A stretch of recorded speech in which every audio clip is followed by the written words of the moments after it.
एक डॉक्टर का किस्सा जो अपने मकसद की तकमील के लिए जुनूनी हो गया था। वो शख्स सारी दुनिया के लिए मोहसन बनना चाहता था और हर नबीना को बसारत देना चाहता था, लेकिन इसके लिए उसने जो रास्ता चुना वो इंतहाई हौलनाक था और कितने ही लोगों को वो बसारत से महरूम कर चुका था। सबसे पहले उसने अपनी आँखों की कुर्बानी दी थी और फिर हर शख्स से ज़बरदस्ती ऐसे ही कुर्बानी लेने पर तुल गया था। खूनी तजुर्बा। आइए कहानी का आगाज़ करते हैं। मैं जानता था कि फ़ैसला क्या होगा। मैंने जुर्म किया था और उसका एतराफ़ भी कर लिया था। कई अफराद कत्ल हुए थे मेरे हाथों और मैंने ये बात अदालत के सामने तस्लीम की थी। फिर क्या गुंजाइश रह जाती थी कि मेरे साथ रायत हो। पता नहीं अदालत इस सिलसिले में पसो पेश क्यों कर रही थी। बहरहाल खून का बदला खून होगा। हाँ, ज़िंदगी के कुछ लम्हात बाकी थे, सांसें पूरी हो रही थीं। मैं जानता था कि इसके बाद क्या होगा, लेकिन मैं नहीं जानता था। कोई कुछ नहीं जानता। कानूने कुदरत में लचक नहीं। इंसान आखिरी फ़ैसला करने पर कादर नहीं है, हरगिज़ नहीं। जेल की रातें पुरसकून तो नहीं होती। ये तो अपना ख्याल है जिसे कोई भी नाम दे दिया जाए। ऐसी ही बेसकूत रात थी कि अचानक कान फाड़ देने वाले दो धमाके हुए, ऐसे खौफनाक धमाके के जो आसाब शल कर देते हैं। फिर एक शोर, बेपनाह शोर। जेल तोड़ दी गई थी। कैदी भाग रहे थे, गोलियां चल रही थीं, सायरन बज रहे थे। कैदी एक दूसरे को निकल जाने की तरगीब दे रहे थे। बखुदा मैं खुद फरार नहीं हुआ था। किसी ने मेरा हाथ पकड़ा था और मैं ठोकरें खाता दौड़ पड़ा था। और इसके बाद जो कुछ हुआ था आलम सहर में हुआ था। न जाने कैसे कैसे मराहल तय किए थे, लेकिन सिर्फ मेरे आज़ाद साथ दे रहे थे, जहन से कोई ताल्लुक़ नहीं था। जिस शख्स ने मेरा हाथ पकड़ा था मैंने ठीक से उसकी सूरत भी नहीं देखी थी। इस वक्त भी इस पर गौर नहीं किया था जब वो एक घर की चार दीवारी कूद कर अंदर दाखिल हुआ था, और उस वक्त भी हम दोनों ने लिबास तब्दील करके शरीफ शहरियों का हुलिया अख्तियार किया था। रेलवे स्टेशन पर रोशनी में मैंने उसका चेहरा देखा था और मेरा मुंह हैरत से खुल गया था। चेहरे के झाड़ झनकार बताते थे कि वो काफ़ी उम्र रसीदा है, लेकिन उसकी आंखों की जगह दो गहरे घड़े थे। नामुमकिन, नाकाबिले यकीन। उसकी अब तक की हरकत आंखों वालों से मुख्तलिफ नहीं थीं। मैं हैरान रह गया था। फिर उसने कहा, अब से थोड़ी देर के बाद शहर से बाहर जाने वाले तमाम रास्ते बंद कर दिए जाएंगे ताकि मफरूर कैदी फ़रार ना हो सकें। इसलिए फ़ौरन ट्रेन में सवार हो जाना चाहिए। मैंने उससे इख्तलाफ नहीं किया था और चंद लम्हों बाद हमारा सफ़र जारी हो गया था। मेरे साथ चलना पसंद करोगे? बूढ़े ने पूछा। कहाँ? मेरी बस्ती, ख्यालपुर है उसका नाम। मुझे कोई एतराज़ नहीं। क्या नाम है तुम्हारा? वैसे हम सिर्फ नाम की हद तक आशना होंगे। क्या नाम है तुम्हारा? नादिर ख़ान, मैंने जवाब दिया। मेरा नाम शहबाज है, बस शहबाज, ना कुछ आगे ना पीछे। तुम पैदाइशी अंधे हो? मैंने पूछा। ये सवाल मुझ पर बुरी तरह मुसल्लत था। नहीं, बूढ़े ने अजीब से लहजे में कहा। फिर एक ठंडी सांस लेकर बोला, चंद साल पहले मेरे चेहरे पर दो रोशन आँखें थीं। फिर ये आँखें दुश्मनी का शिकार हो गईं। मेरे दुश्मन ने मेरी दोनों आँखें निकाल लीं। कौन था वो? था नहीं, थी और है। बूढ़े के लहजे में बेपनाह नफ़रत थी। क्या दुश्मनी थी उससे? अभी नहीं बताऊंगा दोस्त, इसके लिए कुछ इंतज़ार करो। अच्छा, तुम्हारी मर्ज़ी, लेकिन एक बात पर मुझे हैरत है, वो ये कि तुम किसी तौर अंधे नहीं मालूम होते। तुम्हारी तमाम हरकत आँखों वालों की सी हैं। जेल की तारीख चार दीवारी में तुमने जिस अंदाज में रास्ता तलाश किया था वो मेरे लिए बड़ी हैरत अंगेज़ बात थी। हाँ, इंसान जब कभी किसी हिस्स से महरूम हो जाता है तो इस हिस्स की कमी दूसरी चंद खसूसियात पूरी कर देती हैं। मेरा जहन मेरी आँखें हैं, मेरे कान मेरी आँखें हैं। मेरे कान ज़रूरत से ज़्यादा हसास हैं। मैं हवा की सरसराहट से बहुत सी बातों का पता चला लेता हूँ। मैं कदमों की चाप से इंसान की पूरी शख्सियत पहचान लेता हूँ। और भी बहुत सी खसूसियात हैं जो तुम पर आहिस्ता आहिस्ता खुल जाएंगी। इंतज़ार करो। ठीक है, मैंने गहरी सांस लेकर कहा, और फिर रास्ते भर मैं बूढ़े शहबाज की पुरअसरार शख्सियत का जायज़ा लेता रहा। मेरे जहन की चूलें हिल गई थीं। हर कदम पर यह शख्स नमूदार होता था। बहरहाल वो पहाड़ी स्टेशन जिसका नाम ख्यालपुर था आ गया। मैंने तो इस वक्त तक स्टेशन का बोर्ड भी नहीं देखा था, लेकिन बूढ़ा शहबाज इस वक्त ऊँघ रहा था और वो अचानक ऊँघते ऊँघते चौंक पड़ा। उसने चेहरा उठाकर फ़ज़ा में कुछ सूंघा और मुझे टटोलने लगा। क्या तुम सो रहे हो नादिर? अगर सो रहे हो तो जागो, हमारी मंजिल आ गई है। मैं जाग रहा हूँ शहबाज, लेकिन तुमने कैसे अंदाज़ा लगाया कि आने वाला स्टेशन ख्यालपुर है? और मेरी इस बात पर बूढ़े के होंठों पर मुस्कुराहट फैल गई। ये ना पूछो, ये सब कुछ ना पूछो। अपनी ज़मीन की खुशबू रो रो में बसी हुई होती है, बशर्ते तुम्हारे दिल में वतन की सच्ची मोहब्बत हो। ये हवाएं मुझे मेरी सरज़मीन की आमद का पैगाम दे रही हैं। उसने जवाब दिया, और हकीकत में आने वाला स्टेशन ख्यालपुर ही था। हम दोनों ट्रेन से नीचे उतर गए। बूढ़ा इसी अंदाज में आगे बढ़ रहा था कि जैसे सारे रास्ते उसके जाने पहचाने हों। मैं उसका साथ दे रहा था। स्टेशन से निकलकर हम बस्ती में दाखिल हो गए। अच्छी खासी पक्की आबादी थी। झटपटे का वक़्त था, सूरज डूबने के करीब था। ज़िंदगी की गहमा गहमी मांद नहीं पड़ी थी। लोग अपने कामों में मसरूफ़ थे। बूढ़ा शहबाज चलते चलते रुक जाता और फिर चलने लगता। एक जगह रुककर उसने कहा, अपने बाएं तरफ देखो नादिर, क्या तुम्हें सुर्ख रंग का एक मीनार नज़र आ रहा है? हाँ, मीनार मौजूद है, मैंने बाएं समत देखते हुए कहा। अंदाज़न कितने फासले पर होगा? तकरीबन 100 गज़ पर। बूढ़े ने गर्दन हिलाई और 25-30 कदम चलने के बाद वो दाएं समत मुड़ गया। इस तरफ एक पतली सी गली थी। गली काफ़ी पतली मालूम होती थी। गली के आखिरी सिरे पर बस्ती का आखिरी मकान था और उसके बाद खेतों का सिलसिला शुरू हो जाता था, जो हद्दे निगाह फैला हुआ था। हम खेतों के दरमियान एक पगडंडी पर हो लिए।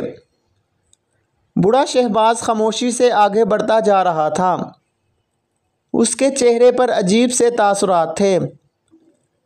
सूरज डूब गया था।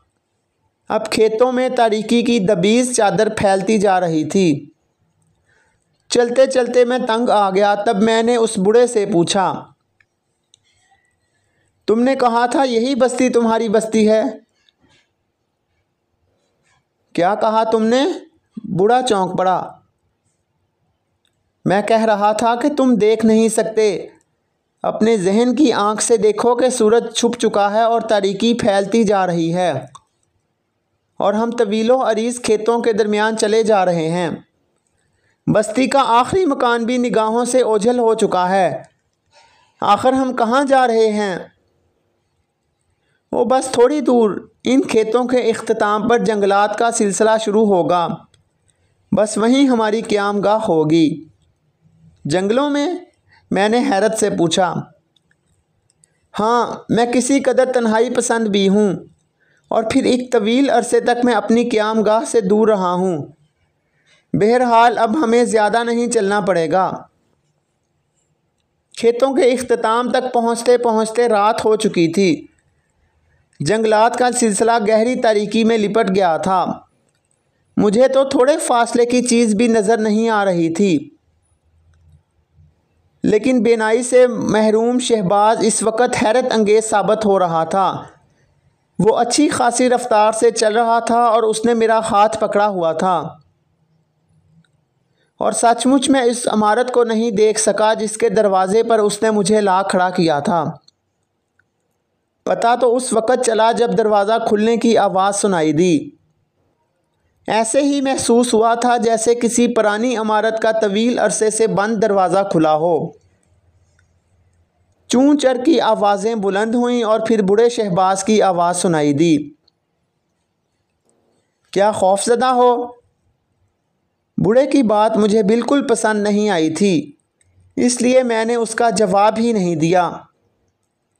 उसने चौंक कर मेरे हाथ को टटोला और फिर उसे पकड़कर बोला, गैर मामूली तौर पर खामोश हो, क्या बात है? कुछ नहीं, तुम बार बार अहमकाना गुफ्तगू करने लगते हो। भला मैं दुनिया में किस चीज़ से खौफज़दा हो सकता हूँ? मैंने नागवारी से कहा। मुझे अफसोस है, वाकया ही मैंने गलत जुमले इस्तेमाल किए हैं, मगर तुम्हारी खामोशी क्या मानी रखती है? बस मैं हैरान हूँ, मैं इस इमारत को भी नहीं देख सका था, मैंने जवाब दिया। और शहबाज ने हल्का सा कहकहा लगाया। काफ़ी तारीकी है शायद। हाँ, मैंने गहरी सांस लेकर कहा।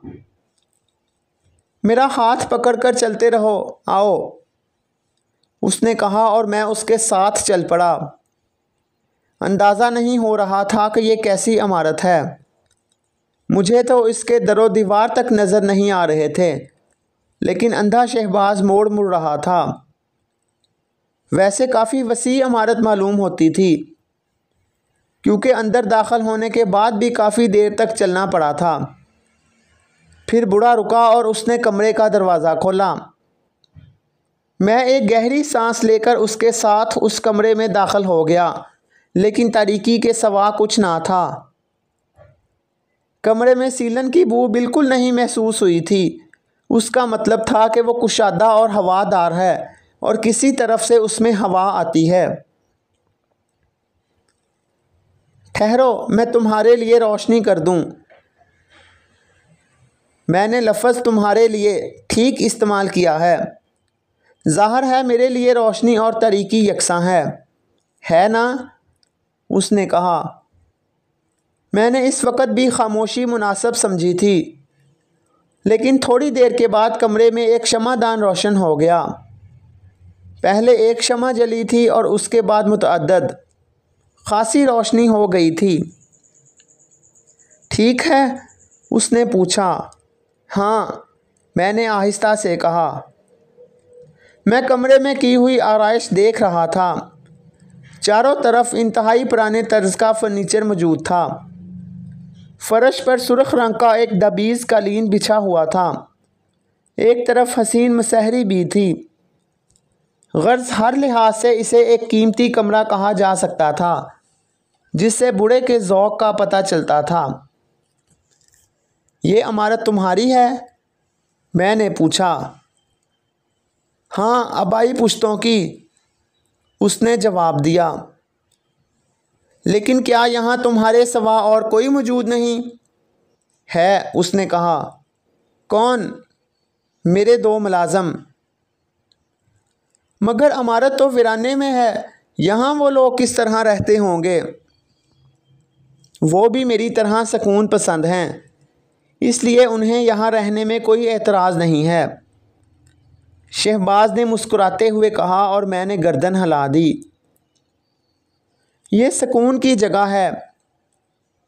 मुझे खुशी है कि हम नहायत कामयाबी से यहाँ तक आ पहुँचे।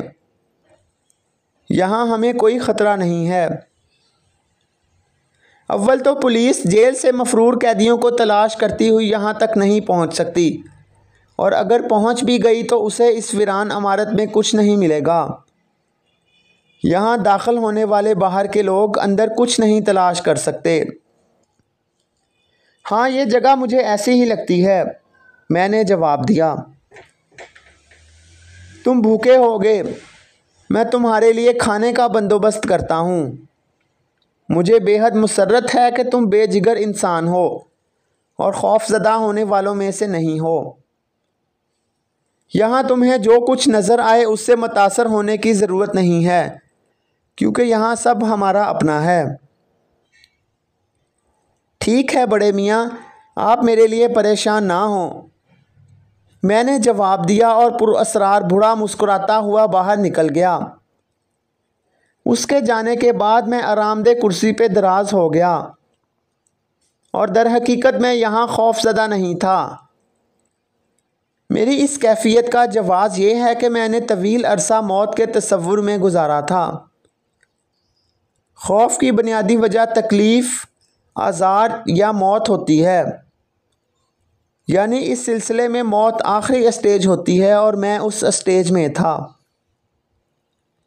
एक जज्बाती मकसद के तहत मैंने मौत अपना ली थी, और मुझे ज़िंदगी से दिलचस्पी होती तो अव्वल तो मैं अपने बाप की मौत का इंतकाम लेने के लिए इतना भयानक खेल ही ना खेलता, या फिर इंतकाम लेने के बाद वहाँ से फ़रार होने की कोशिश करता। लेकिन मैंने खुशी से ख़ुद को मौत के हवाले कर दिया था।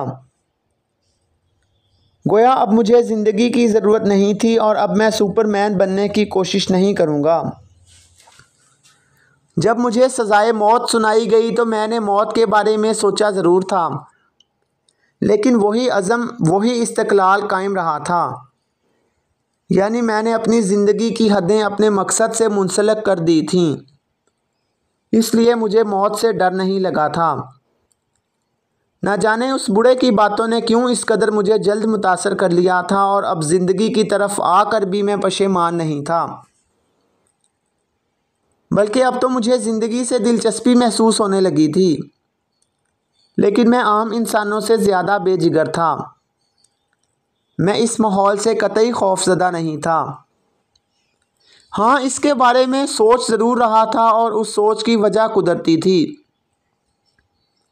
बूढ़ा बेहद पुरअसरार था। वो आँखों से अंधा था, मगर उसकी आँखें मौजूद होती और सिर्फ बिनाई खो जाने की बात करता तो शायद जहन तस्लीम ना करता। मैं सोचता कि वो झूठ बोल रहा है, लेकिन आँखों की जगह दो गार उसकी सच्चाई का सबूत थे, और फिर उसकी बेपनाह सलाहियत जो शायद आँखों वालों को भी नसीब नहीं थी। हैरत अंगेज़ बात थी। फिर इस इमारत का माहौल, लेकिन वो मुझे यहाँ लाया क्यों है? अब इस इमारत में आकर मैं क्या करूँगा? न जाने इन सोचों में किस कदर वक्त हो गया।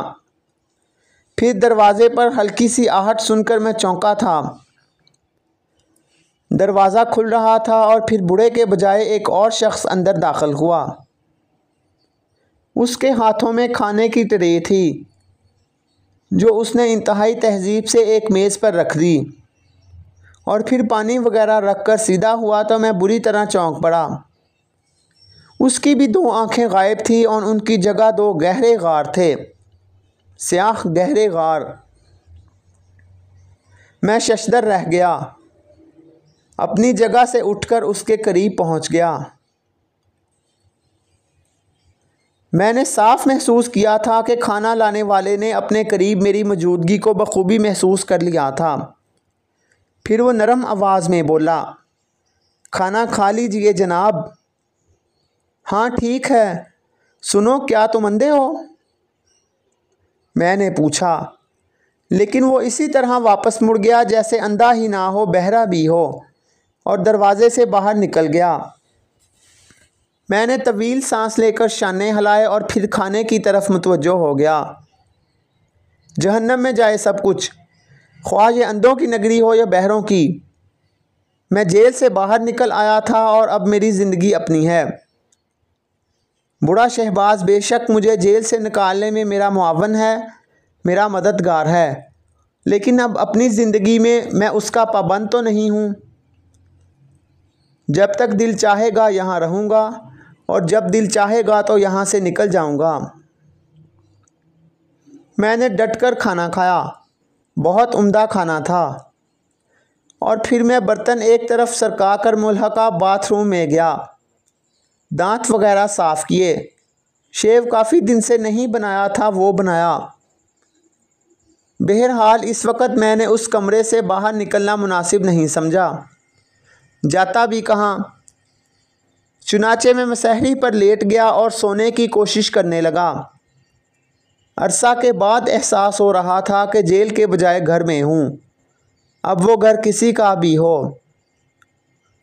ज़मीन पर टाट बिछाकर सोते हुए न जाने कितना वक्त गुजर चुका था।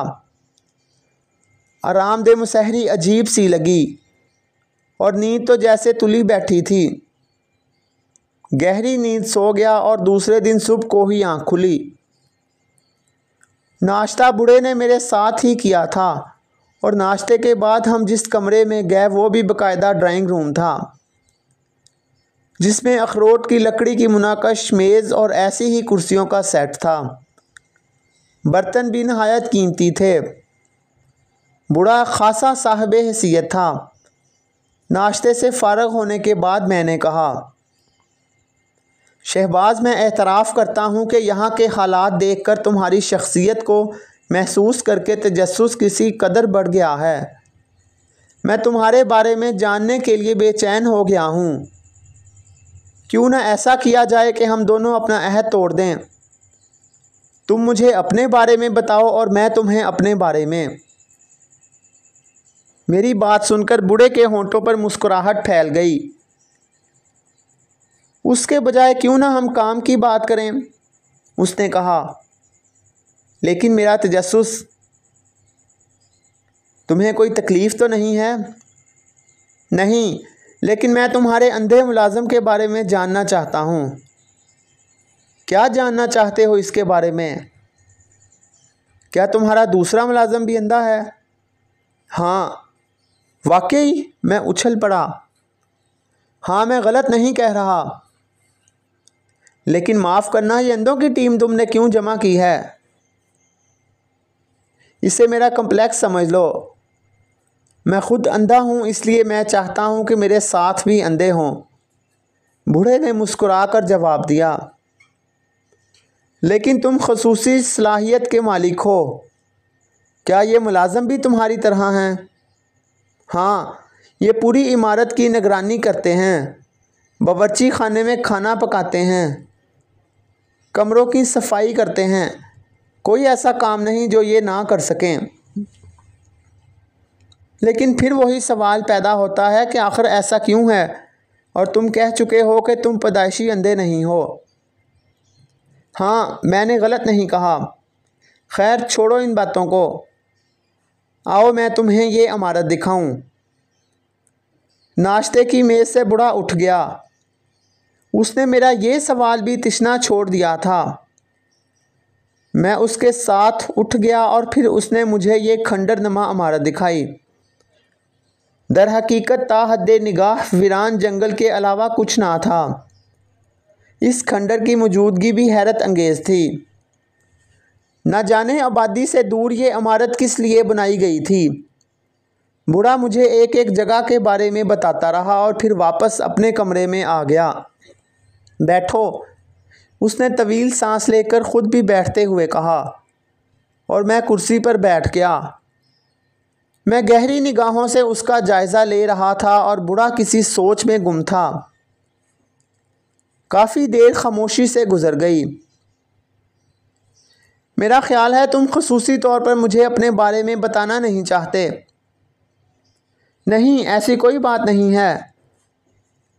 मैं तुम्हें बहुत जल्द अपने बारे में सब कुछ बता दूंगा, बहुत जल्द, उसने पुरख्याल अंदाज में कहा और मैं खामोश होकर सोचने लगा। मैं सोच रहा था कि अगर वो अपने बारे में छुपाना चाहता है तो मुझे भी इतना करेदना नहीं चाहिए। मेरा क्या है, जब दिल चाहेगा यहाँ से चला जाऊँगा। किसी की मजाल है कि मुझे रोक सके? इसके बाद मैंने उस बूढ़े से कोई बात नहीं की। वो भी थोड़ी देर खामोश रहा, फिर एक गहरी सांस लेकर उठते हुए बोला, अच्छा तुम आराम करो, मैं चलता हूँ।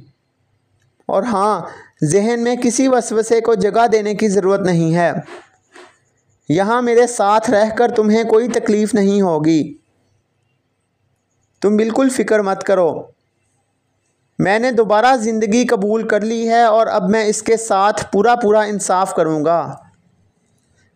यकीनन यकीनन, बूढ़े ने मुस्कुराते हुए कहा और फिर दरवाजे से बाहर निकल गया।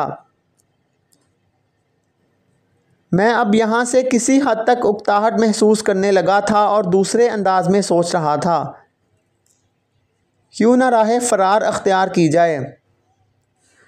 जो फ़ासला तय करके मैं यहाँ तक पहुँचा था उससे वापस भी जा सकता था। कौन रोकने वाला था? थोड़ी देर और सही, और फिर मैं मुसहरी की तरफ बढ़ गया, लेट गया। उसके अलावा और काम भी क्या था? लेकिन अब क्या करना चाहिए? यहाँ से कहाँ जाऊँ? किस तरह ज़िंदगी बसर करूँ? ज़ाहिर है पुलिस मेरा ताक़ुब करेगी।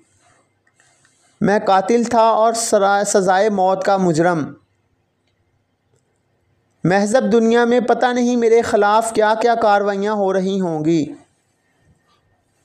लेकिन जब ज़िंदगी से हाथ ही धो लिए थे, जब अपने आप को मुर्दा ही तसव्वुर कर लिया था, तो अब ज़िंदा रहने के लिए खौफ बेमानी था। आँख मचोली में कोई हर्ज नहीं था। ज़िंदा बच गया तो ठीक है, और पुलिस की गोली दिल में उतर गई तो बहरहाल मौत तो आनी ही है।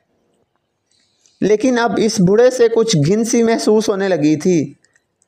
इस बोर माहौल में ज़िंदा रहना ही बेमकसद है। जब ज़िंदगी का कोई तसव्वुर ही नहीं, तो क्यों ना चंद सांसें ज़िंदगी से भरपूर माहौल में गुजार ली जाएं। मैंने दिल में फ़ैसला कर लिया कि बहुत जल्द यहाँ से चला जाऊँगा। दोपहर हुई और फिर शाम हो गई। रात के खाने पर भी बूढ़ा मेरे साथ था। कोई ख़ास गुफ्तगू नहीं हुई और मुझे खाने के बाद आराम की तलकीन करके चला गया। मैं भी बेजार कमरे में वापस आ गया। अब तो बिल्कुल ही दिल उकता गया था। मैंने सोने की कोशिश की, कमरे का दरवाज़ा अंदर से बंद कर लिया था। अचानक मुझे एहसास हुआ जैसे इस कमरे में मेरे अलावा कोई और भी मौजूद है। उसका एहसास गहरे गहरे सांसों से हुआ था, और सांसों की आवाज़ इतनी तेज़ थी जैसे खर्राटे लिए जा रहे हों। पहले तो मैंने सोचा कि शायद मेरी समाअत का धोखा है, लेकिन सांस इतने तेज़ थे कि जहन की गनूदगी दूर हो गई और आंखें खोलकर चारों तरफ देखने लगा। लेकिन शमादान की रोशनी में कोई नज़र नहीं आया। फिर यह आवाज़ कहाँ से आ रही है? पूरे तौर से गौर किया तो एहसास हुआ कि मुसहरी के नीचे से तेज़ सांसों की आवाज़ आ रही है। मैं उछलकर नीचे कूद आया। यह हैरत अंगेज़ बात थी। भला कौन हो सकता था? बेसाख्ता मैं नीचे झुका और फिर उछलकर पीछे हट गया। यकीनन कोई मौजूद था। 2 पाँव सामने ही नज़र आ रहे थे।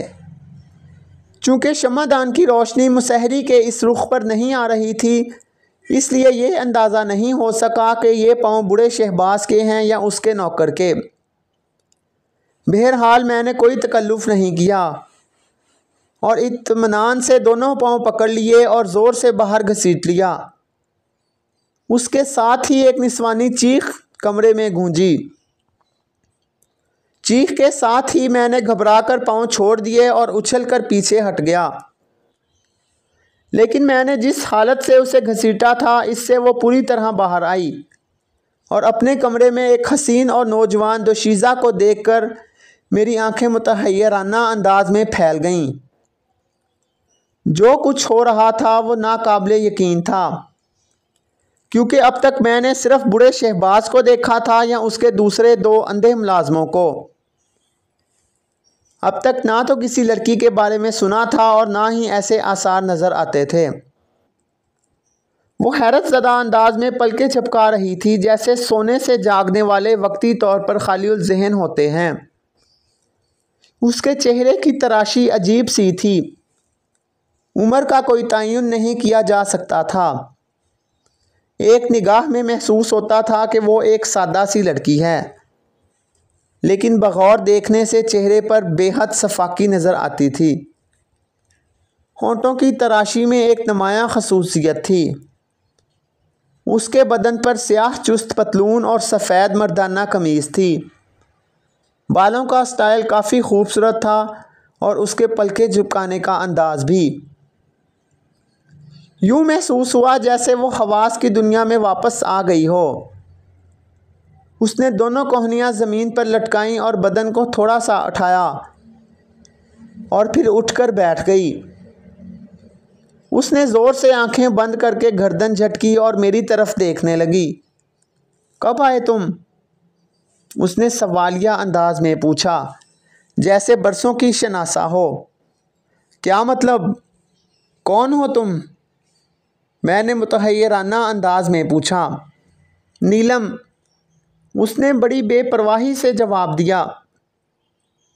बड़ी खुशी हुई आपसे मिलकर, लेकिन आप कौन हैं और कहाँ से नाजिल हुई हैं?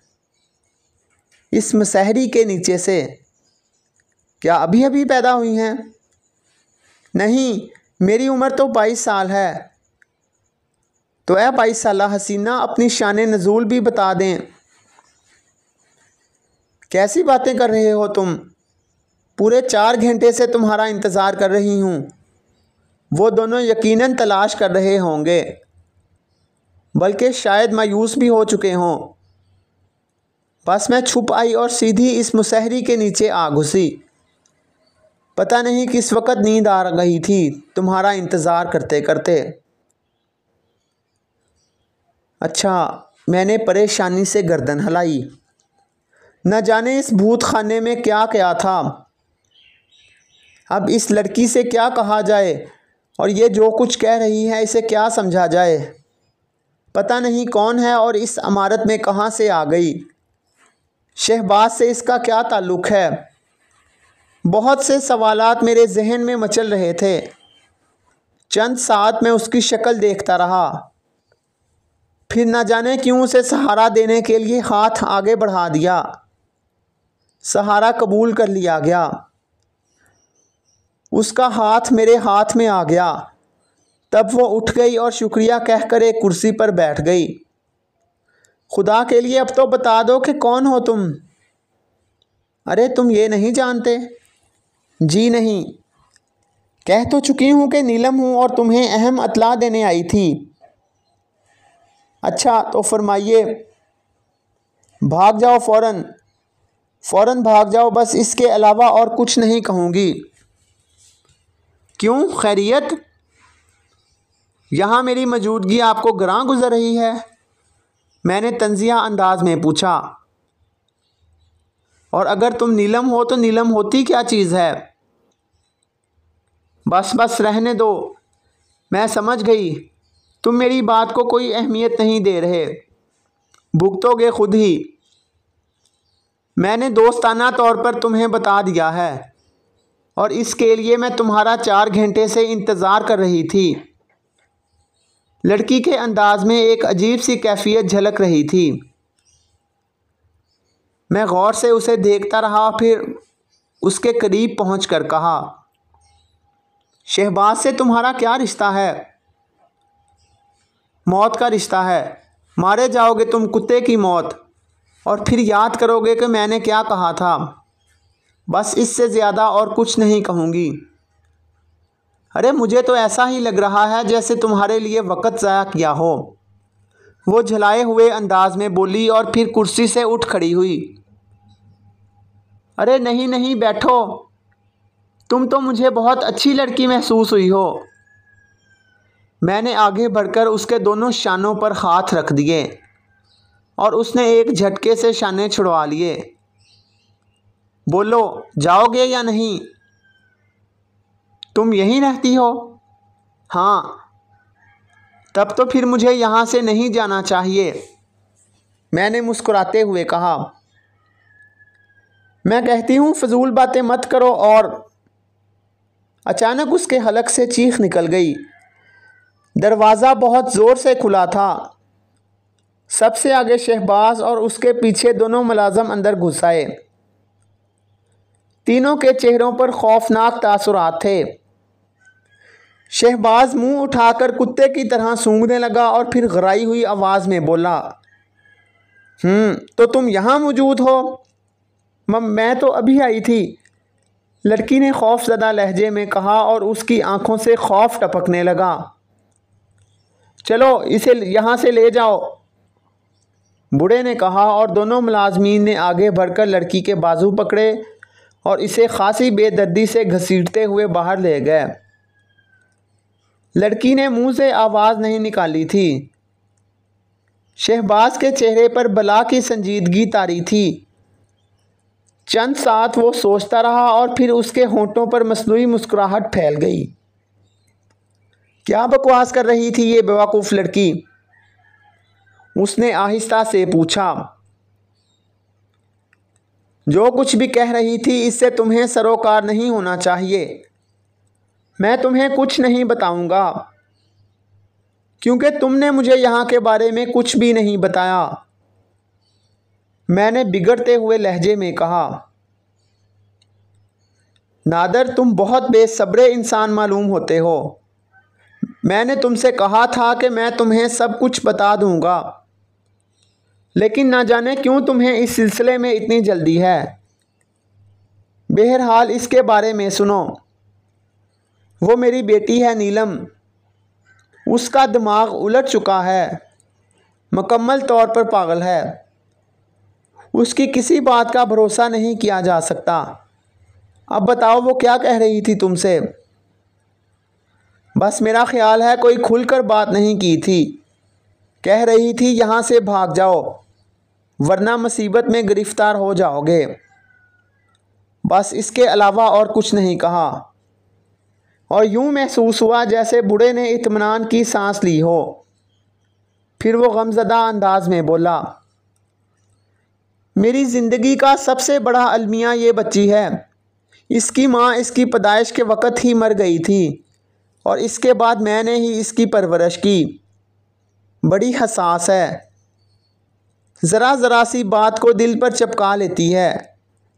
यही बात इसके ज़हनी इंतशार का बायस बनी। अब वो सहीउल दिमाग नहीं है। उसकी गैर मौजूदगी से हम बड़े परेशान हो गए थे। बहरहाल शुक्र है तुम्हारे कमरे में मिल गई है और हमें उसकी तलाश में जंगलों का रुख नहीं करना पड़ा। मेरा ख्याल है तुम्हें नींद आ रही होगी, आराम करो। अहमक लड़की ने तुम्हें परेशान किया। बूढ़ा उठने लगा मगर मैंने उसका हाथ पकड़कर उसे रोक दिया। बैठो शहबाज, मुझे अभी नींद नहीं आ रही। तुम मुझे इस लड़की के बारे में कुछ और बताओ। सुबह को सही नादिर, मैं ख़ुद भी थकन महसूस कर रहा हूँ, शहबाज ने उकताए हुए लहजे में कहा। तुम्हारी मर्ज़ी। वैसे मैं महसूस कर रहा हूँ शहबाज कि तुम मुझसे बहुत सी बातें छुपा रहे हो और मुझे अपने बारे में कुछ नहीं बताना चाहते। बहरहाल तुम मेरे मोहसिन हो। तुमने मुझे जेल से फ़रार होने में मदद दी है। मैं तुम्हें किसी सिलसिले में मजबूर नहीं कर सकता। अगर तुम अपने बारे में नहीं बताना चाहते तो ना बताओ। बल्कि सच कहूँ, अगर तुम्हें मेरी यहाँ मौजूदगी नागवार गुजर रही है तो मैं यहाँ से चला जाऊँगा। हम दोनों एक दूसरे को दोस्त की हैसियत से याद रखेंगे। गलत फहमी का शिकार ना होना नादिर ख़ान। एक रात की मोहलत और दे दो, कल सुबह तुम्हें सब कुछ बता दूँगा। कोई भी बात तुमसे पोशीदा नहीं रहेगी, मैं वादा करता हूँ। तुम्हें सब कुछ बता दूँगा। बस अब मुझे इजाज़त। वो मज़ीद कुछ कहे बगैर उठ गया और तेज़ तेज़ कदमों से निकल गया। मेरा जहन उलझनों का शिकार हो गया था। उसके जाने के बाद काफ़ी देर तक मैं सोचता रहा और फिर एक ठंडी सांस लेकर मुसहरी पर आ गिरा। लानत है इस पागल खाने पर। बूढ़ा शहबाज बताए या ना बताए, मैं कल ये खंडर छोड़ दूंगा, बाद में जिस अंदाज की भी ज़िंदगी गुजारनी पड़े। ये फ़ैसला करने के बाद खासी सुकून की नींद आई थी। सारी रात शायद करवट भी ना ली हो। दूसरी सुबह आँख खुली तो जहन पर बड़ा खुशगवार तासुर था। बदन हल्का फुल्का महसूस हो रहा था। अंगड़ाई लेने की कोशिश की तो पता चला दोनों पांव बंधे हुए हैं, बल्कि बदन पर जगह जगह ऐसी बंदिशें हैं जो बज़ाहिर महसूस नहीं होती, लेकिन हिलने जुलने की कोशिश की जाए तो इसको नाकाम बना देती हैं।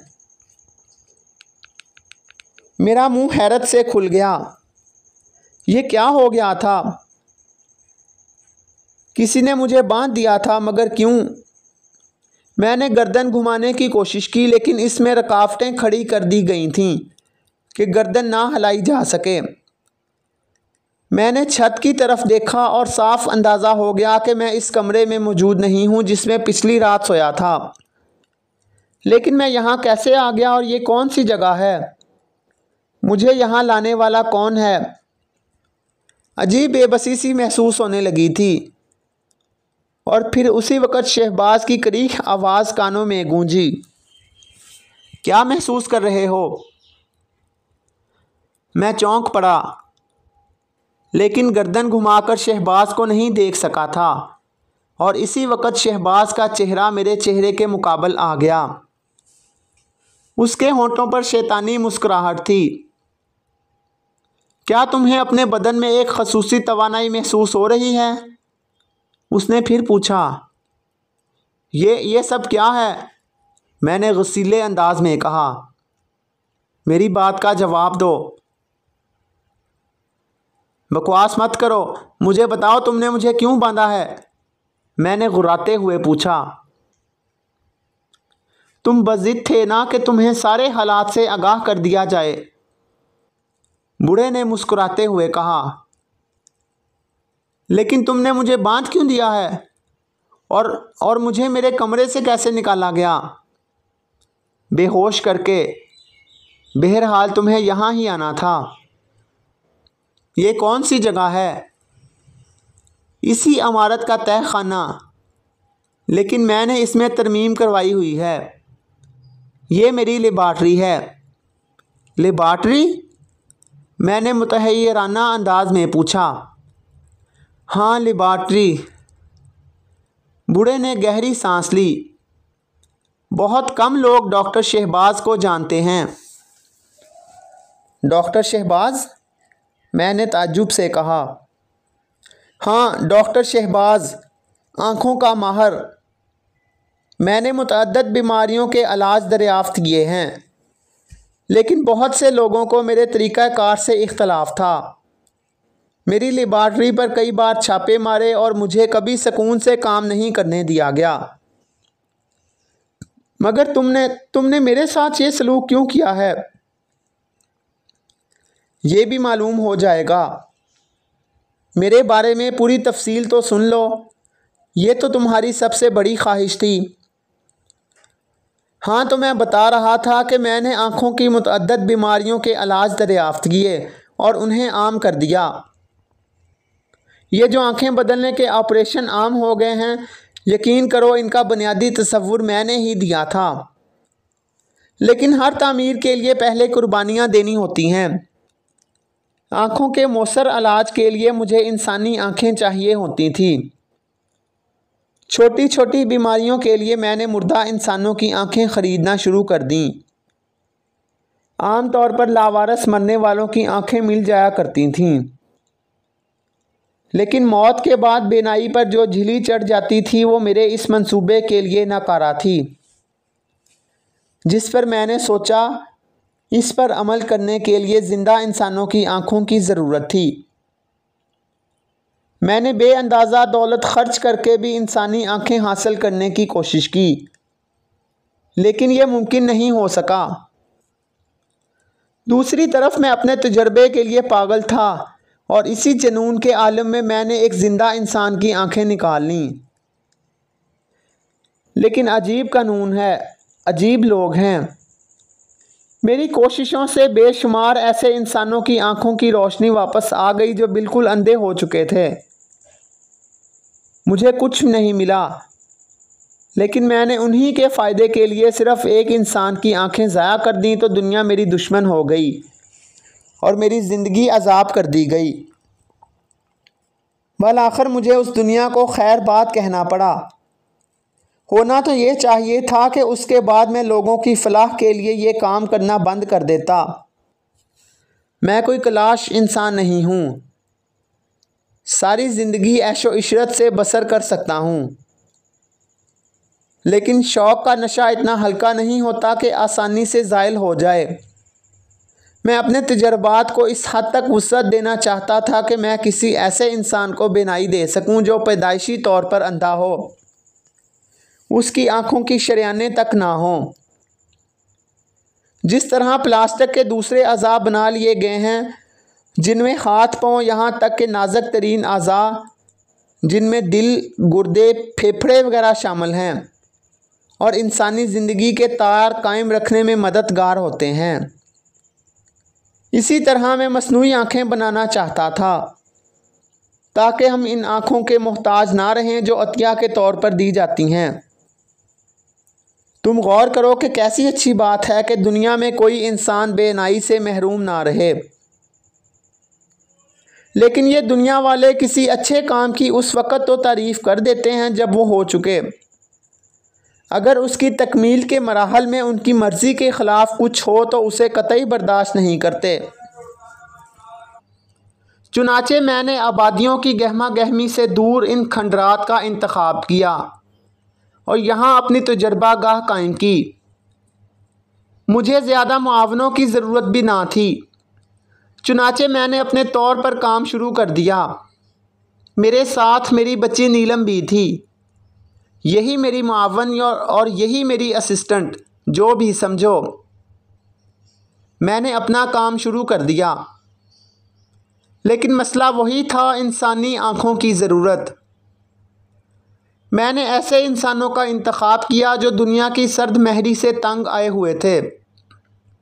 मुआशी मसाइल ने उन्हें ख़ुदकुशी की मंजिल तक ला फेंका था, वो मर जाना चाहते थे। तब मैंने उनसे सौदा किया, मैंने उनसे उनकी आँखें ख़रीद लीं भारी रकम के इवज़। इस दौलत ने उनके बच्चों के लिए अच्छे मुस्तकबिल मुहैया कर दिए और मैंने उनकी ज़िंदगी भी बर्बाद ना होने दी। मैंने उन्हें अपने पास बुला लिया और अब वो दोनों मेरे मुआवन हैं। तुम समझ गए होगे। और उसके बाद मिस्टर नादिर, उसके बाद मैंने अपनी आँखें भी तजर्बे की नज़र कर दी। मैं अपने काम में इससे ज़्यादा मुखलस नहीं हो सकता था। मुझे बताओ, फलाह इंसानियत के लिए इससे बड़ी और क्या कुर्बानी दी जा सकती है कि मैंने अपनी कायनात तारीक कर ली। अब भी लोग मेरे खलूस पर शक करें तो मैं क्या कह सकता हूँ। इसके लिए मुझे किसी चीज़ की ज़रूरत पेश आए तो मैं वक्त ज़ाया ना करूँ, सवाए इसके कि जायज़ ज़रियों की तलाश में वक्त ज़ाया ना हो। मैंने शहर जाकर एक इंसान को कत्ल कर दिया और फिर उसकी आंखें निकाल ली थीं, लेकिन इस जुर्म में पकड़ा गया। दुनिया को तो मैंने असलियत की हवा ना लगने दी, अलबत्ता मुझे सज़ाए मौत ज़रूर सुना दी गई। निकलना तो था ही। मैंने सोचा कि कोई साथी भी मिल जाए, सो मैंने तुम्हारा इंतखाब किया और तुम्हें यहाँ ले आया। अब देखो, मेरे दो काम हो गए, एक साथी भी मिल गया और अपने तजर्बे के लिए 2 आँखें भी। क्या मतलब? मैं फिर उछल पड़ा। इंसानियत की फलाह के लिए मेरे दोस्त, क्या बकवास है ये। मेरे बदन में खौफ की लहरें दौड़ गईं। थोड़ी सी फराख दिली से काम लो, गौर तो करो, अगर तुम्हारी आंखें मेरे तजर्बे का आखिरी दौर पूरा कर सकें तो इससे सैकड़ों ऐसे लोगों को रोशनी मिल जाएगी जिन्होंने कभी दुनिया नहीं देखी, कायनात की सबसे अनमोल शय बेनाई जिससे वो महरूम हैं। तुम्हारी आंखों के बदौलत उनके दर्द दूर हो जाएं तो इससे बड़ी नेकी और क्या हो सकती है। नहीं नहीं, मैं तुम्हारी बात नहीं मान सकता। क्यों, आखिर क्यों? तुम तो सज़ाए मौत के मुजरम थे। तुम तो मौत अपना चुके थे। फिर अगर मैं तुम्हारी ज़िंदगी में थोड़ा सा खला पैदा कर रहा हूँ तो इस कदर मुनहरिफ क्यों हो? ख़ुद को इस तजर्बे के लिए वक्फ़ कर दो। मैं वादा करता हूँ कि अगर कामयाब हो गया तो तावन करने वालों में तुम्हारा नाम कभी नज़रअंदाज नहीं करूँगा। तुम भी मोहसन इंसानियत कहलाओगे। लेकिन आँखों के बग़ैर ज़िंदगी का तसव्वुर बेहद भयानक है। तुम हमेशा अंधे नहीं रहोगे मेरे दोस्त। तुम्हारी बेनाई वापस मिल जाएगी। तुमने देखा कि मैं ख़ुद भी इसी कैफियत में हूँ। हमारा तजर्बा हमारी आँखों के इन दो घड़ों को दो खूबसूरत और रोशन आँखों से पुर कर देगा। बूढ़े की आवाज़ मेरी समात पर हथौड़े बरसा रही थी, लेकिन उसके साथ ही मैं मुतहय्यर भी था। भला ये अंधा बूढ़ा तजर्बात कैसे कर रहा है? उसने अपनी आँखें भी दांव पर लगा दी हैं। कैसी अनोखी बात है। तुमने अब तक एक दलेर इंसान होने का सबूत दिया है नादर। मैं चाहता हूँ तुम अब भी उसी अंदाज से पेश आओ और खुशी खुशी अपनी आँखों का अतिया पेश कर दो। तुम यहाँ रहोगे। मैं वादा करता हूँ कि तुम तीनों को सबसे पहले आँखें वापस करूँगा। मैं उसकी बात पर गौर करने लगा। ये सब कुछ बेहद अजीब था। आँखें खोने का तसव्वुर बड़ा अज़ियतनाक था। भला आँखों के बग़ैर ज़िंदगी को भी ज़िंदगी कहा जा सकता है? बूढ़ा पागल क्या ज़रूरी है कि अपने तजर्बात में कामयाब रहे? वो दोनों बेचारे अंधे जो ज़िंदगी गुजार रहे थे वो भी अफसोसनाक थी। ना जाने उन्हें कब तक इंतज़ार करना पड़े और बूढ़ा कामयाब हो या ना हो। तुमने क्या सोचा है? बूढ़े की आवाज़ उभरी। क्या तुम मुझे सोचने का मौका दोगे? फ़ैसले लम्हों में किए जाने चाहिए, उनके लिए वक्त दरकार नहीं होता। लेकिन ये फ़ैसला, मैंने खौफज़दा आवाज़ में कहा। नादर ख़ान, मैंने तुम्हें जिस अंदाज़ में पाया था इसके लिए मैंने सोचा था कि तुम जैसा दलेर इंसान ज़िंदगी की परवाह नहीं करेगा। क्यों ना तुम खुद को मुर्दा ही तसव्वुर करो। तब मैं तुम्हें राय देता हूँ मेरे दोस्त के पहले मुझे ख़त्म कर दो और उसके बाद मेरी आंखें निकाल लो। नहीं, तुम इस कदर मायूस ना हो। एक वादा तुमसे करता हूँ कि जब तुम देखना चाहोगे देख सकोगे। वक्ती तौर पर ही सही, मसनूई तौर पर ही। मैं नहीं समझा, मैंने कहा। समझने की कोशिश करो भी नहीं। लेकिन तुम मुझे थोड़ा सा वक़्त तो दो। तुमने मुझे बांध क्यों रखा है? नहीं नादर, मैं अपनी सांसों के बारे में भी क्या कह सकता हूँ। मौत का कोई वक़्त तो नहीं होता, जब भी आ जाए। फिर हम इंतज़ार में क्यों वक़्त ज़ाया करें? जो काम करना है जल्द अज जल्द कर लिया जाए। बकवास मत करो, मुझे खोल दो। हरगिज़ नहीं दोस्त, हरगिज़ नहीं। तुम इस खूबसूरत मौका को ज़ाया करने का मशवरा दे रहे हो। मेरी ज़िंदगी में ये ऑपरेशन भी बड़ी अहमियत रखता है। बेहतर था कि तुम रज़ाकराना तौर पर ख़ुद को इसके लिए पेश कर देते, लेकिन तुम इतने फ़राख दिल नहीं हो जितने मैं समझता था। अब मुझे इजाज़त दो कि मैं अपना काम शुरू करूं। उसका चेहरा मेरे सामने से हट गया। मैं बुरी तरह बदहवास हो गया था। ये सब कुछ तो तवक्को के बिल्कुल ख़िलाफ़ था। ज़ाहिर है मैं बुज़दिल इंसान नहीं था। मैंने मौत को गले लगा लिया था। लेकिन इस वक्त जब ज़िंदगी से मोहब्बत हुई तो ये तकलीफ़ दा दौर शुरू हो गया। आँखों के बगैर तो कुछ नहीं। अंधा रहकर ज़िंदा रहने से क्या फ़ायदा। अब जबकि ये बुरा खबीस अपना मकसद पूरा करने के लिए बदतरीन लम्हात से आशना करने वाला था, तो मैं हर कीमत पर उससे बचाव चाहता था। मैंने अपने बदन के गिर्द कसी हुई बंदिशों को तोड़ने के लिए जद्दोजहद की, लेकिन खबीस और ताकतवर बूढ़े ने जिस तरह मुझे बांधा था, इससे निकलना मेरे बस की बात नहीं थी। न जाने मेरे बदन के कौन कौन से हिस्सों पर ज़ख्म आए, लेकिन मैं इस वक्त तक जद्दोजहद करता रहा जब तक सख्त रही। फिर मेरा जहन जवाब देने लगा। पुरअसरार बूढ़ा ना जाने कौन से कामों में मसरूफ़ था। फिर नीम गनूदगी की कैफियत ही में मैंने अपने बाजू में इंजेक्शन की चुभन महसूस की।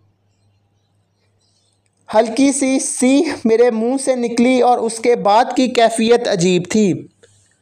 पता नहीं मैं जाग रहा था या सो रहा था। आवाज़ें मेरी समात से टकरा रही थीं, लेकिन जहन उनके बारे में सोचने से कासिर था।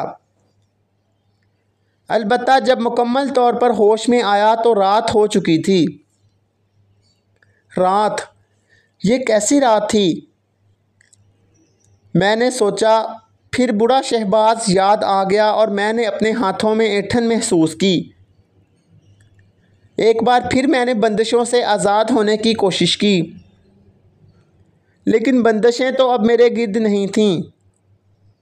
सर भी हिला सकता था, हाथ पांव भी हिला रहा था। शायद रात का आखिरी पहर है, वरना इस कदर गहरी तारीकी। मैंने पलकें झपकाने की कोशिश की कि अचानक मेरी घीघी बंद गई। ओह, ये क्या है। मेरी पलकें आंखों के इन डेलों को महसूस नहीं कर रही थी जिनमें बेनाई होती है। दहशत ज़दा होकर मैंने दोनों हाथों से आंखों को टटोला और आंखों के घड़ों में खून की चिपचिपाहट मेरी उंगलियों से टकराई। और फिर मेरे हलक से जो आवाज़ निकली वो बड़ी दहशतनाक थी। नहीं नहीं, ये क्या किया तूने शहबाज, मैं तुझे जान से मार दूंगा। मेरी आंखें, मेरे दिमाग में शोले भड़क चले थे। मैं तूफान की तरह अपनी जगह से उठा। जो चीज़ मेरे सामने आई मैं इसे नेस्तो नाबूद करने पर तुल गया। शीशे टूटने की आवाज़ें, मेज़ कुर्सियों का शोर, और फिर मैं सामने की दीवार से टकराया। उसे टटोल टटोल कर मैं दरवाजे तक पहुंच गया। मेरे बदन में इस वक्त बेपनाह कुव्वत थी। मैंने दरवाजे को झंझोड़ डाला और फिर बदन की टक्करों ने दरवाज़ा तोड़ दिया। शहबाज, शहबाज, तू कहाँ है? मेरे सामने आ।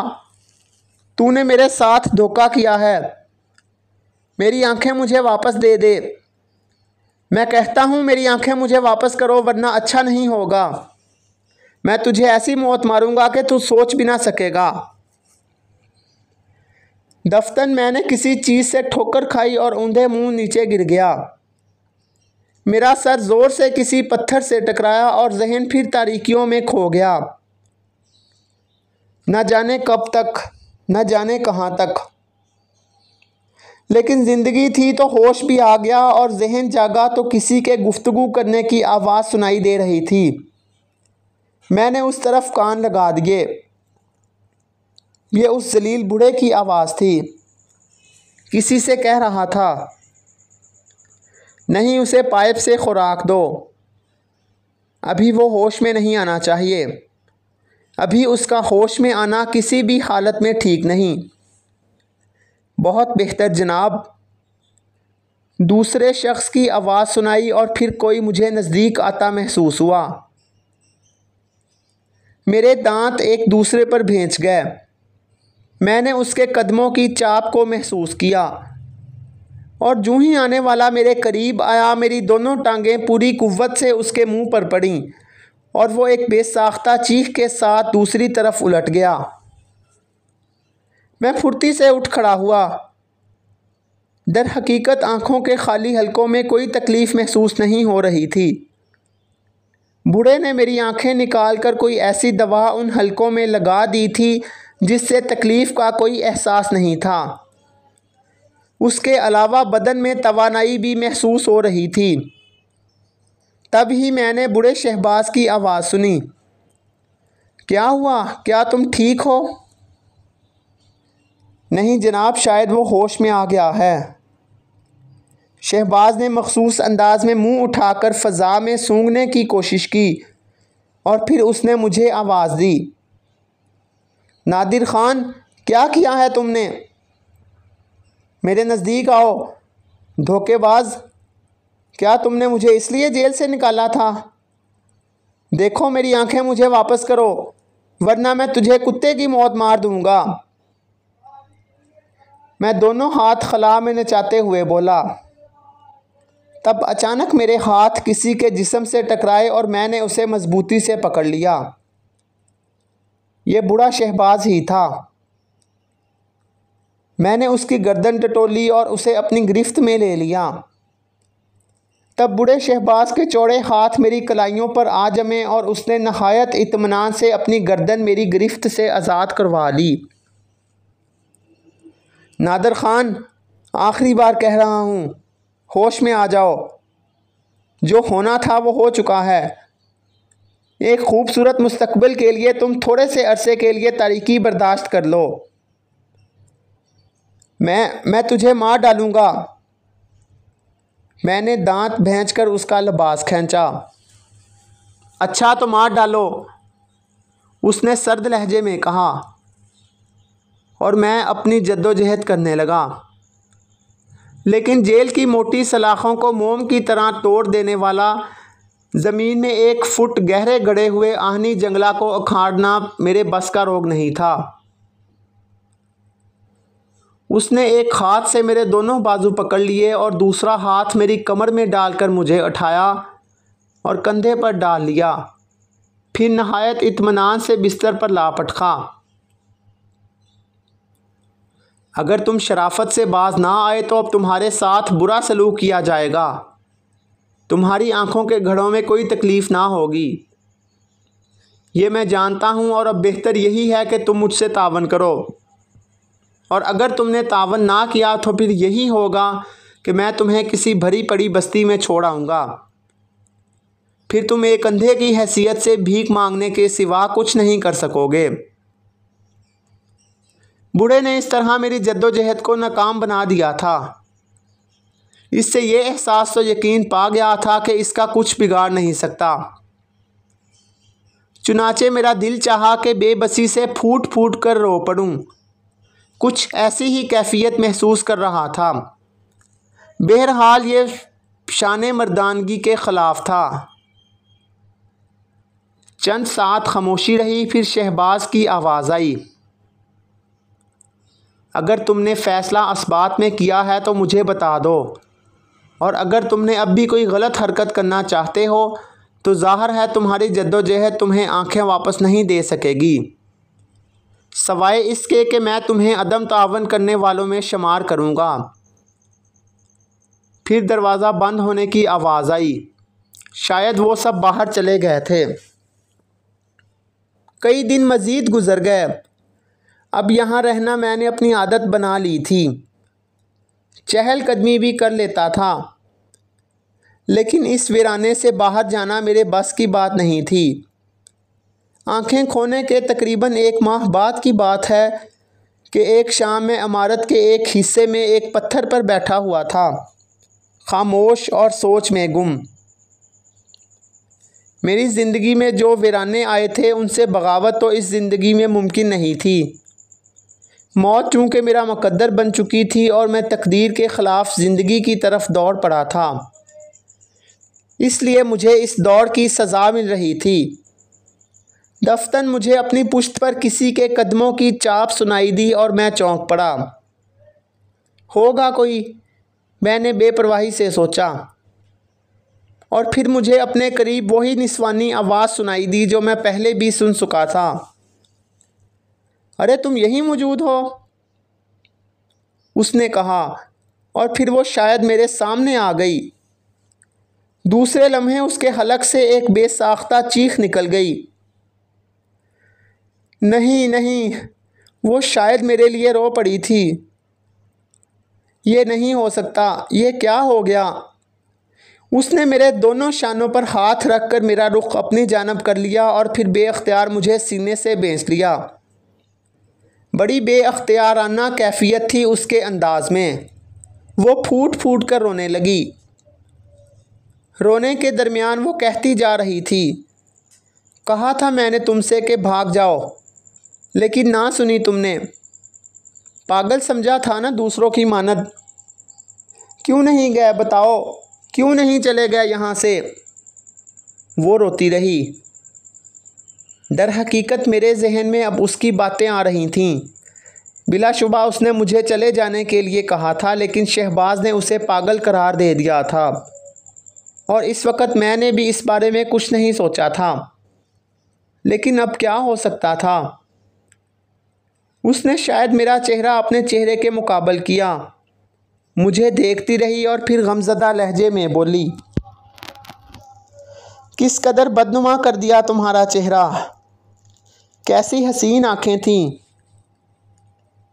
लेकिन अब किया भी क्या जा सकता है? बताओ अब तुम्हारे लिए क्या करूं?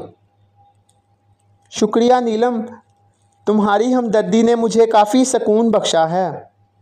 मैंने धीमी आवाज़ में कहा। नहीं, लेकिन मेरा सुकून ख़त्म हो गया है। पप्पा ने जो कुछ किया है और जो कुछ करते रहे हैं वो सब मुझे नापसंद था, लेकिन उन्होंने ये जो कुछ किया इस पर मैं उन्हें माफ़ नहीं कर सकती। उसने मुसलसल रोते हुए कहा। तुम्हें इस बारे में कुछ मालूम है नीलम? किस बारे में? जो कुछ तुम्हारे पप्पा करते हैं। हाँ, मुझे मालूम है।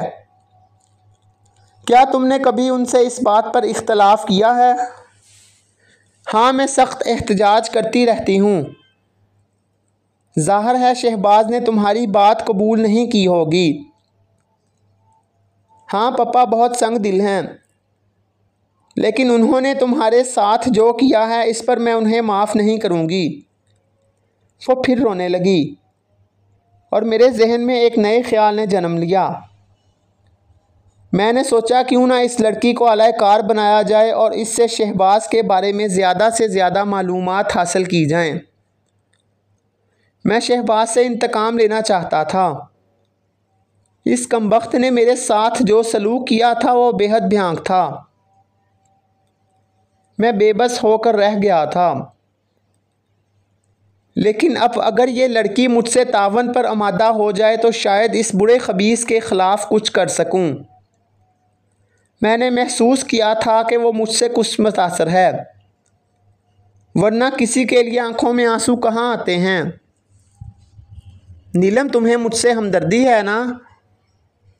हाँ, मैं तुमसे मुतासर हूँ। इन सारे दिनों में मुसलसल कोशिश करती रही कि किसी तरह अगर मुझे कैद से रहाई मिल जाए तो मैं तुमसे मुलाकात करूं, लेकिन मुश्किल हो गया था। आज बड़ी मुश्किल से मुलाज़म को धोखा देकर भागी हूं। उसे पता भी नहीं चल सका। खाना देने के बाद उसने मेरे कैद खाने का दरवाज़ा हस्बे मामूल बंद कर दिया, ये मालूम किए बगैर कि मैं चुपचाप दरवाज़े से बाहर निकल आई हूँ। इसके बाद तुम्हें तलाश करती रही और बड़ी देर से तलाश कर रही हूँ। मुझे मालूम नहीं था कि तुम्हारे साथ ये सब कुछ हो चुका है। उसने फिर एक सिसकी ली और मैंने हैरान होकर पूछा, तो क्या तुम्हें कैद रखा जाता है? हाँ। क्यों? इसलिए कि मुझे पप्पा के काम से इख्तलाफ है। मैंने उनसे खुलकर कह दिया था कि मैं ये सब कुछ नहीं होने दूंगी। इस पर उन्होंने मुझे पागल करार देकर कैद कर दिया। शहबाज तो बेहद संगदिल है, मैंने कहा। तुम पप्पा के चुंगल में कैसे फंस गए थे? उसने पूछा और मैंने मुख्तसरन अपनी कहानी सुना दी। अच्छा, तो पप्पा इतने दिन तक जो गायब रहे थे उसकी वजह ये थी कि वो हुकूमत की कैद में थे, लेकिन उनके बारे में लोगों को मालूमात नहीं हुई होंगी कि वो कौन हैं। वरना इस हादसे की नौयत बदली हुई होती। लेकिन मेरी समझ में एक बात नहीं आई, शहबाज ने अपनी आंखें क्यों गंवा दी? पप्पा बेहद जज्बाती इंसान हैं। मैं एतराफ़ करती हूँ कि वो अपने काम में मुखलिस भी हैं, लेकिन उनकी ये जज्बातियत शिद्दत पसंदी की हदूद में दाखिल हो गई है। तुम गौर करो कि अगर वो अपने तजर्बे में कामयाब हो जाएं तो दुनिया को क्या मिल जाएगा? क्या सारी दुनिया से अंधों का वजूद ख़त्म नहीं हो जाएगा? वो लोग जो कायनात में रहकर हसीन कायनात की दीद से महरूम हैं, क्या वो ख़ुद को एक नई दुनिया में महसूस नहीं करेंगे? उसके बाद उनके दिलों में पप्पा की क्या हैसियत होगी, क्या एहतराम होगा, उसका अंदाज़ा तुम खुद कर सकते हो। जब उन्हें कोई और ना मिला तो उन्होंने ख़ुद अपनी आंखें अपने तजर्बे की नज़र कर दीं। ये उनके इस जज्बे की इंतहा है, क्या तुम इसका एतराफ़ नहीं करोगे? मैं इसे दीवानगी करार देता हूँ। नहीं, तुम इसे दीवानगी नहीं कह सकते। दुनिया के हर बड़े आदमी को दीवाना ही करार दिया गया है। मैं तुम्हें बता चुकी हूँ कि पप्पा का मकसद क्या है। बेनूर दुनिया को रोशनी देने के लिए उन्होंने अपनी दुनिया तारीक कर ली है। ये जज्बे उन्हीं दीवानों के होते हैं जिन्होंने दुनिया को लातादाद सहूलतें फराहम की। ये अलग बात है कि हर जज्बे की तकमील के लिए बाज़ औक़ात मुजरमाना हैसियत अख्तियार करना पड़ती है। मैं तुम्हें ऐसी बेशुमार मिसालें दे सकती हूँ। मैं तुमसे मुत्तफ़िक नहीं हूँ नीलम। बेशक किसी नेक जज्बे की तकमील के लिए काम किया जाए, लेकिन जो खुशी से इस काम के लिए आमादा नहीं होते उन्हें मजबूर क्यों किया जाता है? मैं जो कुछ भी था, जैसी भी ज़िंदगी गुजार रहा था, कम अज़ कम इस दुनिया से शनासाई तो थी, कम अज़ कम अपनी ज़िंदगी तो जी रहा था। मेरी दुनिया तारीक करके इस दीवाने वहशी ने मेरे साथ बहुत जुल्म किया है। काश मैं उससे इंतकाम ले सकता। नीलम खामोश रही और उसके बाद उसने कहा, मैं ख़ुद भी तुम्हारे लिए गमज़दा हूँ। तुम थोड़ा सा इंतज़ार करो, मैं देखूँगी कि मैं तुम्हारे लिए क्या कर सकती हूँ। वैसे एक बात कहे बगैर न रहूँगी, पप्पा अपने जज्बात में सादिक हैं। दूसरी बात है कि उन्होंने अपने आलम जुनून में गलत रास्ते अख्तियार कर लिए हैं। दुआ करो कि पप्पा अपने तजर्बे में कामयाब हो जाएं और दुनिया उनकी ये बरतरी तस्लीम कर ले। आज कुछ चिराग गुल हुए हैं, लेकिन आने वाली कल लाखों चिराग रोशन कर देगी। मैंने दुनिया के बारे में बहुत कुछ सोचा था, न जाने क्या क्या। इस दौरान मुझे ये एहसास भी हुआ था कि ज़िंदगी बड़ी बेवकूफ़ शय है। माफ़ कर देने में जो लज्जत है वो इंतकाम लेने में नहीं। लेकिन इंसान देर से सोचने का आदी होता है। किसी के कदमों की चाप सुनकर मैं चौंक पड़ा। कौन है? मैंने पुकारा। मैं आवाज़ नीलम की थी। नीलम, कहाँ थी तुम? मुझे याद कर रहे थे? हाँ। क्यों? पता नहीं। अपनी इस बेनूर ज़िंदगी में तुम्हारी रोशनी का तसव्वुर कर लेता हूँ तो। मेरी आवाज़ रुंध गई थी। उसने मेरा हाथ पकड़ लिया। कहाँ? मैंने पूछा। आओ चहलकदमी करते हैं, वो आगे बढ़ती हुई बोली और मैं उसके साथ चल पड़ा। देर तक वो मुझे सहारा दिए सैर करवाती रही और फिर एक दरवाज़ा खोलकर अंदर दाखिल हो गई। कॉफ़ी पियोगे? उसने पूछा। हाँ, पिला दो, मैंने कहा और वो उठकर चली गई। कई मिनट के बाद वो कॉफ़ी की सूंधी सूंधी खुशबू के साथ वापस आ गई। उसने एक प्याली मेरे सामने रख दी। हम दोनों खामोशी से कॉफ़ी पीते रहे।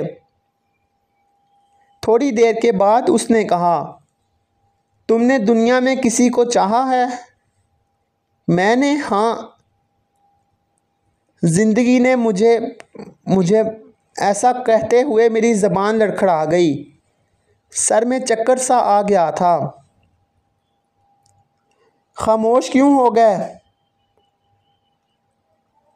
न जाने क्या मैं कुछ कहना चाहता था, लेकिन ज़बान साथ ना दे सकी।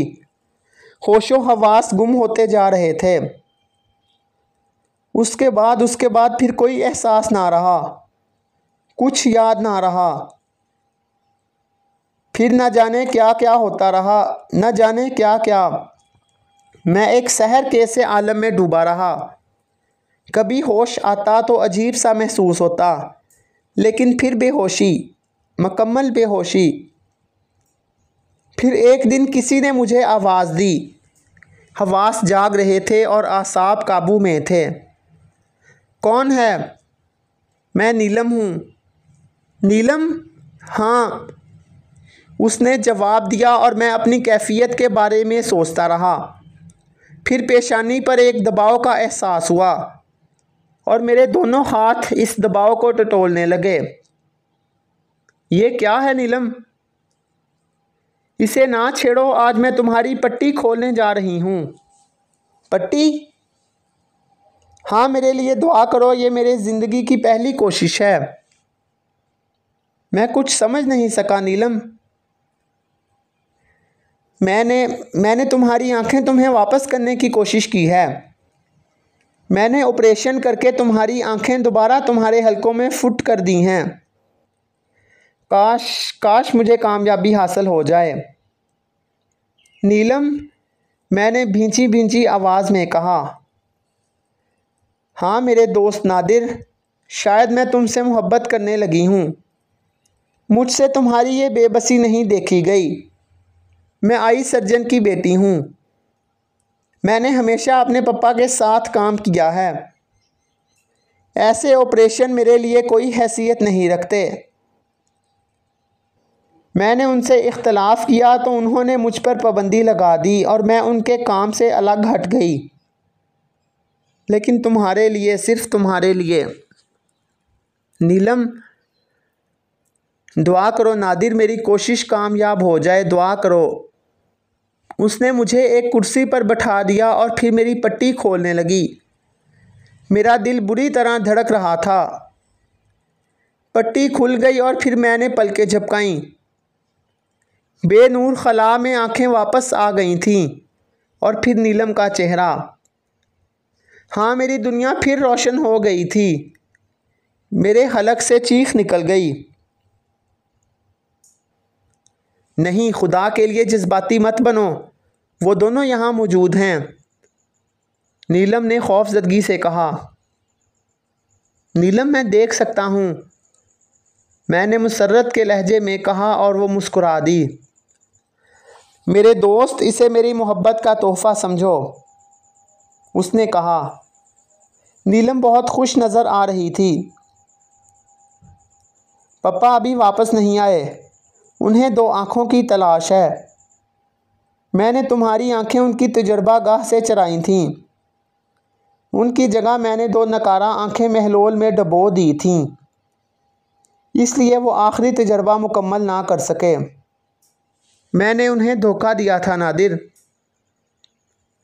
अब क्या होगा? कुछ नहीं, मैं तुम्हारे लिए सब कुछ छोड़ दूंगी, सब कुछ। सुनो नादिर, पप्पा अगर आ भी जाएं तो तुम खुद को अंधा ज़ाहिर करोगे। इसी तरह अमल करते रहोगे जिस तरह पहले करते थे। फिर हम मौका पाकर यहाँ से निकल जाएंगे। नीलम मेरे दिल की गहराइयों में उतर गई। इत्तेफाक से इस दिन डॉक्टर शहबाज वापस आ गया। वो अफसुर्दा और मलूल था। रात के खाने पर वो मुझसे मिला। मैं नाकाम रहा हूँ, कोई नहीं मिल सका मुझे। बस 2 आँखों की ज़रूरत है, सिर्फ 2 आँखों की, और उसके बाद। मगर क्या करूँ, मैं क्या करूँ? ये दुनिया बहुत खुद गर्ज है। वसी तर इंसानी कुदरत के लिए कोई ख़ुद को पेश नहीं करता। वो खामोश हो गया। दूसरी सुबह नीलम ने कहा, पप्पा शायद फिर किसी की तलाश में जाने वाले हैं। नादर, हमें फ़ैसला करना होगा। हम यहाँ से निकल चलेंगे। बोलो, क्या तुम मुझे अपनी ज़िंदगी में कबूल करोगे? तुम्हारे सिवा अब इस कायनात में मेरा कोई नहीं है नीलम। मेरी बाकी ज़िंदगी अब तुम्हारी है। पापा को मेरे चले जाने का बहुत दुख होगा। हमें फ़ैसला करना होगा नीलम। मैं फ़ैसला कर चुकी हूँ, बस पापा के जाने का इंतज़ार है। हम दोनों प्रोग्राम बनाते रहे।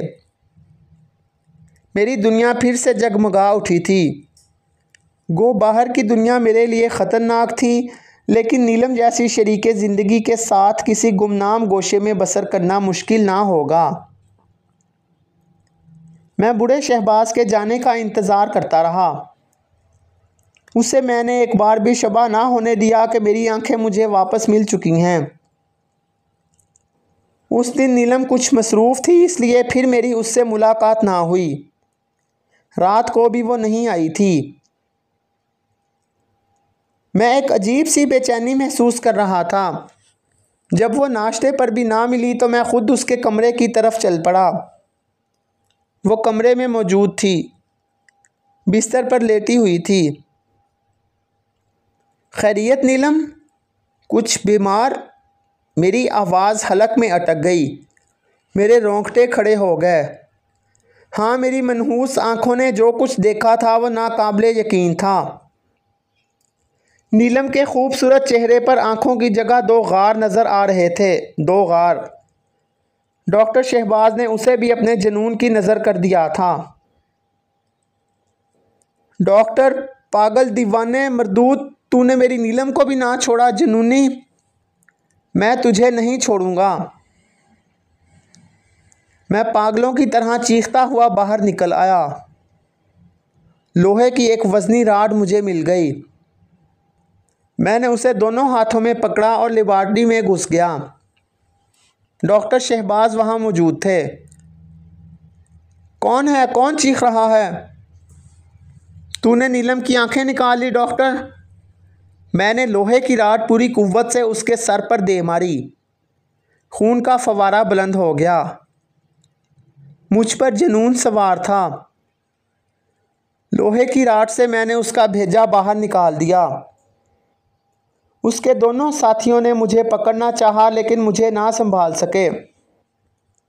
वो दोनों भी बुरी तरह ज़ख्मी हो गए थे। मुझ पर खून सवार था। फिर मैंने राड फेंक दी। नीलम दरवाजे पर खड़ी थी। नीलम, नीलम, तुम अंधी हो गई। मैं तो तुम्हें तुम्हारी आंखें भी नहीं दे सकता। तुमने पापा को मार डाला नादिर। हाँ नीलम, मैंने ये किया है। मैं इसकी सज़ा भुगतने के लिए तैयार हूँ।